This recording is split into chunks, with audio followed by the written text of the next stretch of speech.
The first time I was abused, I remember feeling very afraid. He started this game, this little seduction game. You get to a place where you're used to hiding it. You know, the whole idea of telling anybody became really difficult. Even though you can put the mask on and pretend that you feel fine, you are absolutely not fine. The personal effects, I'm really not a total person in a lot of respects. And you can't help but think there must be something wrong with me.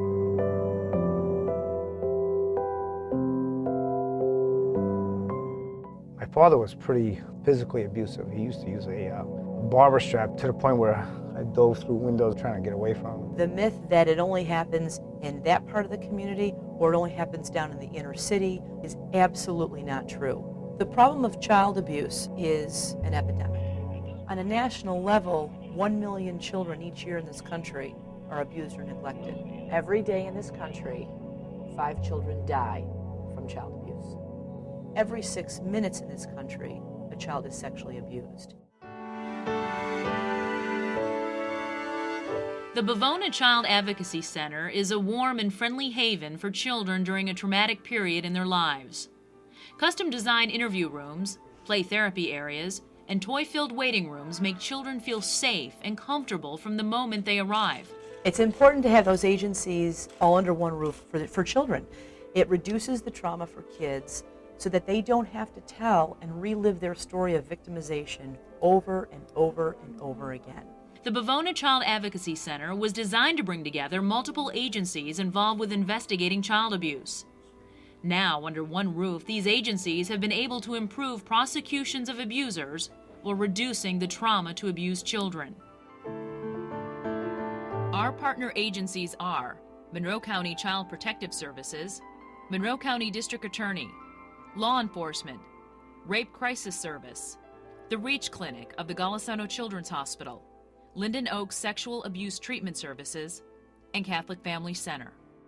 Specially designed interview rooms allow multiple investigators to monitor a single interview, reducing the need for children to repeat their painful stories of abuse. Now that we have the BCAC, we can interview one child at a time while the rest of the children wait in the waiting area and play. And the kids, actually, I've had kids come up to me after performing the interviews and say, "Oh, thank you, I like it here, when can I come back again?"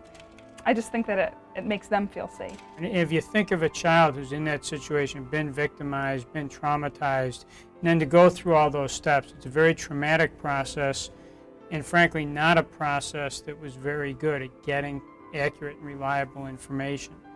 You put everyone together in one room, all working together, and then instead of 4 different interviews and contradictions, you have one interview, and it greatly increases our chances of getting a full and accurate rendition of what happened right off the bat. And that's critical to the success of these prosecutions.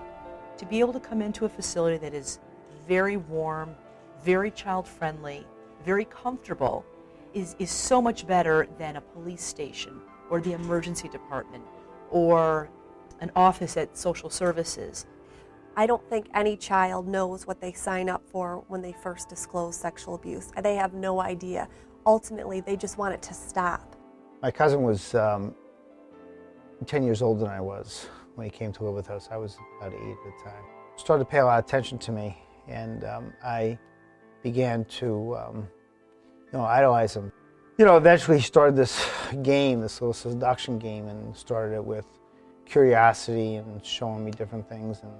And I was trying to please him because I felt the need to do that. And then, the whole idea of telling anybody became really difficult. And so I just kept it inside. I remember one little girl in particular, and she was 6 years old when she testified. She was so little that her legs just hung off the chair, and they couldn't even bend over the edge. And she held her hands over her eyes, and she was shaking the entire time that she told about her mom's boyfriend raping her. I didn't talk to him again until, it was eons, but it was kind of disturbing. One day I get a call from him, it was probably 8 years ago. He calls me to say, "Look, I know you're involved with this stuff." He says, "But I've just been arrested for sexually abusing my son, and I need to get an attorney to help me. And I just thought I was going to go through the floor. I handed the phone. And, you know, it just came crashing back. Upfront and personal. You know, and he kept swearing, you know, this is all fictitious, and I know in my heart of hearts the truth, and I didn't even have the balls to tell him.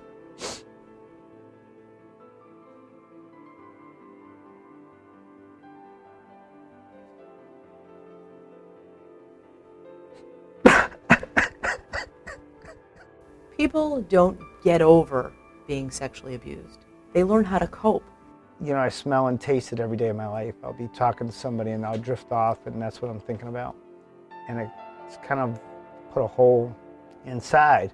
The Bivona Child Advocacy Center wants to do just that, advocate. We really want to be advocates for children that have been abused, and to become that voice for so many children that have been silent for so long, to really maybe help with putting the issue of child abuse out there, sexual abuse out there to the community, to let folks know that this is a devastating problem and that it happens on a much more frequent basis than folks would imagine.